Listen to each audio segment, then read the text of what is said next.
ஆண்டவரும் ரட்சகருமாகிய இயேசுவின் நாமத்தினாலே இந்த காந்தி நகர் பகுதி மக்களுக்கு எங்கள் அன்பின் வாழ்க்கையை தெரிவித்துக் கொள்கிறோம். இந்த நாள் ஒரு விடுமுறை நாள், சந்தோஷமான நாள் என்று சொல்லி நம்ம இந்த நாளில் வீட்டில் இருக்கிறோம். இந்த சந்தோஷமான நாளில் இன்னொரு சந்தோஷமான செய்தியை உங்களோடு கூட சொல்லி கடந்து போக நாங்கள் விரும்புகிறோம். ஏனென்று சொன்னால், இந்த நாளில் நீங்கள் வீட்டில் இருந்தாலும், நீங்கள் ஒரு ரெஸ்ட்ல இருந்தாலும், இந்த வழியில் உங்களுக்கு இன்னொரு விதமான சந்தோஷத்தை இயேசு கிறிஸ்துவானவர் கொடுக்க விரும்புகிறார். அந்த இயேசுவை நீங்கள் அறிய அவர் விரும்புகிறார். இயேசுவுக்கு உங்களுடைய வாழ்க்கையில நீங்க இடத்தை கொடுக்கணும்னு சொல்லி இயேசு விரும்புகிறார்.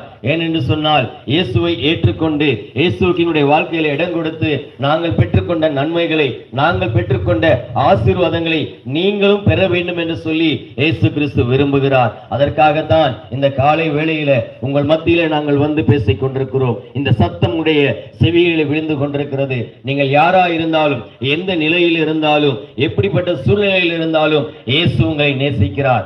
இயேசு உங்களை அதிகமாய் நேசிக்கிறார். அதனுடைய அளவு என்னன்னு சொல்லி நாம கேட்கும் பொழுது, இயேசு கிறிஸ்துடைய சிலுவையில அவர் இரு கரத்தையும் விரித்து, உன் மீது நான் வைத்திருக்கிற அன்பு இவ்வளவு பெரியதாய், அளவிட முடியாததாய் இருக்கிறதாய் அவர் காண்பிக்கிற தேவனாய் இருக்கிறார். எல்லா மனுஷரையும் நேசிக்கிற ஒரே தெய்வம் இயேசு கிறிஸ்து மாத்திரம்தான். குடிகாரன் சொல்லி ஒதுக்குகிறவரோ, விபச்சாரர்கள் என்று சொல்லி ஒதுக்குகிறவரோ, ஆகாதவர்கள் என்று சொல்லி ஒதுக்குகிற தெய்வம் இயேசு அல்ல.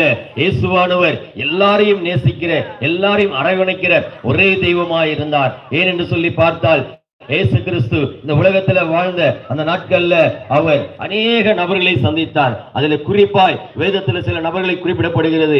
அதுல சொல்ல போனா, ஒரு மனிதன் அதிகமான வட்டியை வாங்கி கொண்டு அதிகமாய் ஜனங்களை ஏமாற்றிக் கொண்டிருந்த ஒரு நபர், அவரிடத்துல தேடி போய் இயேசு கிறிஸ்து அவருக்கு உதவி செய்தார். அவரையும் இயேசு கிறிஸ்து அவர் ரட்சித்தார். அதே போல ஒரு விபச்சாரத்தில் இருந்த ஒரு பெண், அவளையும் தேடி போய் இயேசு பேசினார். அவளுக்கும் ஒரு விடுதலை கொடுத்தார். அவளுக்கும் ஒரு ஆசீர்வாதம் வாழ்க்கை கொடுத்தார். அது மாத்திரமல்ல, மரித்து போன மனிதர்களையும் தேடி போய் இயேசு கிறிஸ்து உயிரோடு கூட எழுப்பினார். இந்த நாள்ல அவர் அன்றைக்கு செய்தார், இன்றைக்கு செய்வாரா என்று சொல்லி நமக்குள்ள ஒரு சந்தேகம் எழலாம். இயேசு கிறிஸ்து மரித்த தெய்வம் இல்லைங்க. அவர் சிலுவையில் அறையப்பட்டு அவர் மரித்திருந்தாலும் 3ஆம் நாள் உயிரோடு கூட எழுந்து இன்றைக்கும் உயிரோடு கூட இருக்கிற தெய்வம் இயேசு கிறிஸ்து. உயிரோடு இருக்கிற தெய்வம் செய்ய இல்லையா? நிச்சயமா செய்கிற தெய்வமாய் இன்றைக்கும் உயிரோடு கூட இருக்கிறார். இன்றைக்கும் அநேக இடங்களில் ஜெபிக்கும் பொழுது அநேக நபர்களுக்குள்ள கேன்சர் மாறுகிறத நாங்களே பார்க்கிறோம். நாங்களே அதற்கு சாட்சிகளாய் நிற்கிறோம். எங்களுக்குள்ளேயும் அநேக விதமான தவறான பழக்க வழக்கங்கள், தவறான காரியங்கள் இருந்த பொழுது இயேசு கிறிஸ்துடைய வாழ்க்கையில தலையிட்டு எங்களுடைய வாழ்க்கையை மாற்றின தெய்வமாய் இயேசு கிறிஸ்து இன்றைக்கும் உயிரோடு கூட இருக்கிறார். அந்த இயேசு கிறிஸ்து உங்களையும் நேசிக்கிறார். உங்களுக்கும் விடுதலை கொடுக்கணும், உங்களுக்கும் ஆசீர்வாதத்தை கொடுக்கணும்னு சொல்லிதான் இந்த காலை வேளையில இந்த சத்தத்தை உங்களுடைய செவிகளில் கேட்கும்படியாக செய்து கொண்டிருக்கிறார். ஆகையாலே நீங்கள் ஒருவேளை யோசிக்கலாம், என்னுடைய வாழ்க்கையில நித்தமும் போராட்டம் தாங்க, என் வாழ்க்கையில எப்ப பார்த்தாலும் கஷ்டம் தான், என் வாழ்க்கையில எப்ப பார்த்தாலும் ஒரே குழப்பம், என் வாழ்க்கையில எப்ப பார்த்தாலும் சண்டை சச்சரவு, வீட்டுல நிம்மதியே இல்லைன்னு சொல்லி யோசிக்கலாம். நீங்க ஒரே ஒரு வார்த்தை, இயேசுவே உங்க குடும்பத்துக்குள்ள வாங்க, இயேசுவே எங்க வீட்டுக்குள்ள வாங்கன்னு சொல்லி மட்டும் கூப்பிட்டு பாருங்க. நீங்க முழு இருதயத்தோடு கூட கேட்கும் பொழுது அரகுற இருதயமா இல்ல, கொஞ்சம் ஏதோ சொல்லி பார்ப்போமேன்ட்டு அல்ல, நீங்க முழு இருதயத்தோடு கூட நீங்க அநேக காரியங்களை நம்பி இருக்கலாம், அநேக நபர்களை நம்பி இருக்கலாம், ஒருவேளை பணத்தை நம்பி இருக்கலாம், படிப்பை நம்பி இருக்கலாம், அல்லது உங்களுடைய சொத்து பத்தை நம்பி இருக்கலாம். ஆனால் ஒரு முறை இயேசுவை முழு மனதான் நம்பி என் குடும்பத்திற்குள்ள வாங்கன்னு சொல்லி கேளுங்க. உங்களுக்கு தீராத பிரச்சனைகள், உங்களுக்கு தீராத வியாதி, தீராத கடன் தொல்லை எதுவா இருந்தாலும் இயேசு மாற்ற வல்லவராக இருக்கிறார். அவரால் ஆகாத காரியம் ஒன்றும் இல்லை என்று வேதம் சொல்லுகிறது. அவரால் எல்லாம் கூடும் என்று வேதம் சொல்லுகிறது. அவர் சகலத்தையும் படைத்தவர் அவர்தான். இந்த உலகத்தையும் அண்ட சராசரங்களையும் படைத்தவர் அவர்தான். ஆனாலும் அவர் இந்த மனித உருவிலே பூமிக்கு வருவதற்கான ஒரு காரணம் உண்டு. ஏனென்று சொன்னால், நாம் செய்கிற பாவங்கள், நாம் செய்கிற தவறுகள், அதற்கு ஒரு பலி கொடுக்கப்பட வேண்டும். நாம இந்த நாட்கள்ல பலி கொடுக்கணும்னு சொல்லி, ஒரு பிராயச்சித்தம் செலுத்தணும்னு சொல்லி, ஒரு ஆட்டையோ கோழியையோ ஏதாவது ஒரு மிருகத்தை பிடிச்சி நாம பலி கொடுக்கிறோம். அந்த ரத்தம் நம்முடைய பாவத்தை போக்குமா, நமக்கு பிராயச்சித்தமா இருக்குமான்னு சொன்னா நிச்சயமா இருக்காது.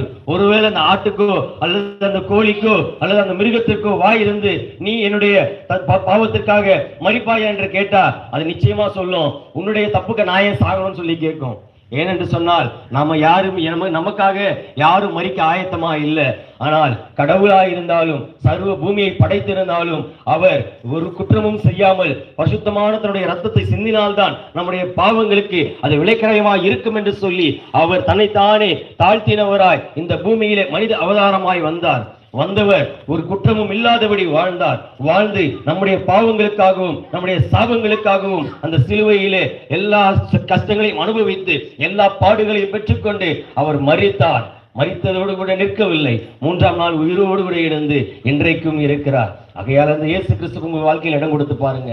நீங்க எந்த சூழ்நிலை இருந்தாலும் சரி, நான் இந்து மதங்க, நான் வேற மதங்க, எங்களுடைய குடும்பத்துல எப்படி நான் கிறிஸ்துவ மதத்தை ஏற்றுக்கொள்றது, அது தவறு, அது எங்களுக்கு பிடிக்காது, இது மதம் என்று சொல்லி நீங்கள் எண்ணிக்கொண்டிருக்கலாம். இது மதம் இல்லைங்க. இயேசு கிறிஸ்து மதம் பரப்ப வந்தவர் அல்ல, நாங்களும் மதம் பரப்ப வந்தவர்கள் அல்ல. இயேசு கிறிஸ்து ஒரு மார்க்கம். இயேசு கிறிஸ்து நல்ல ஒரு வழியை காட்டும்படியாக பரலோகத்திற்கு போகிற வழியாய் வந்த ஒரே ஒரு தெய்வம் இயேசு கிறிஸ்து மாத்திரம்தான். அதுதான் இயேசு கிறிஸ்து வாழ்ந்த நாட்கள் சொல்லுகிறார், நானே வழியும் சத்தியமும் ஜீவனுமாய் இருக்கிறேன் என்று சொல்லி. இயேசுவை ஏற்றுக்கொண்டால் போதும், இயேசுக்கு உங்கள் வாழ்க்கையில் இடம் கொடுத்தால் போதும், இந்த உலகத்துல எதெல்லாம் குறைவாயிருக்கோ அதெல்லாம் உங்களுக்கு மாறும். அது மாத்திரம் அல்லாமல் நீங்கள் பரலோகத்திற்கு போகவும் அவர் வழியாய் இருப்பார் என்று சொன்ன இந்த வாழ்க்கை நமக்கு நிரந்தரம் கிடையாது. இந்த வாழ்க்கை எப்போ நம்முடைய ஜீவன் நம்முடைய உடலை விட்டு இந்த மூச்சு நின்று போவதோ நம்ம அதோடு கூட நம்மை ஒரு அடக்கம் செய்து விடுவார்கள். ஆனால் இதற்கு பிறகாக ஒரு வாழ்க்கை உண்டு. அந்த வாழ்க்கையில நம்ம எங்க இருக்க போகிறோம்? இந்த உலகத்துல நம்ம கேள்விப்பட்டிருப்போம், ஒண்ணு மோட்சத்துல போவோம், இல்லைன்னா நரகத்துல போவோம். நாம நல்லவர்களாய் வாழ்ந்தால், இயேசுக்கு பிரியமானவர்களாய் வாழ்ந்தால் நாம அவரோடு கூட பரலோகத்துல இருப்போம். ஏனென்று சொன்னால் பரலோகத்தினுடைய சாவி, அதனுடைய திறவுகோல் இயேசு கிறிஸ்து இடத்துல தான் இருக்கிறது. அதற்காக தான் அவர் சிலுவையில் அறையப்பட்டார். அது அவரை ஏற்றுக்கொண்டால் மாத்திரமே நாம் அவரோடு கூட பரலோகத்திற்கு போக முடியும். இல்லை நம்ம மனம் போன போக்கில வாழ்ந்து மரித்தவர்களாய் கடந்து சென்றோம் என்று சொன்னால் எரிகிற அக்னியும் அந்த கடலுக்குள்ள நம்ம போய் நித்தமும் கஷ்டத்தை அனுபவித்துக் கொண்டுதான் இருக்கணும். அதை இயேசு கிறிஸ்து விரும்பலங்க. நீங்க யாரா இருந்தாலும், நீங்க எப்படிப்பட்ட நபரா இருந்தாலும், நீங்களும் இயேசுடைய பிள்ளைகள் தான். நீங்களும் இயேசுவினுடைய அன்பை காண வேண்டும் என்று சொல்லி விரும்புகிறார். அதற்காக தான் எங்களை அனுப்பியிருக்கிறார்.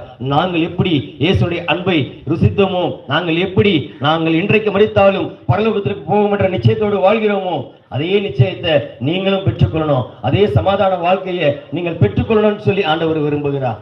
ஆகையாலே என் அன்பு சகோதர சகோதரிகளே, நீங்கள் யாராயிருந்தாலும் இயேசுவுக்கு இடம் கொடுத்து பாருங்க, உங்க வாழ்க்கை நிச்சயமாய் மாறும். நீங்கள் அறியாததும் உங்களுக்கு எட்டாவதுமான பெரிய காரியங்களை இயேசு செய்ய வல்லவராய் இருக்கிறார்.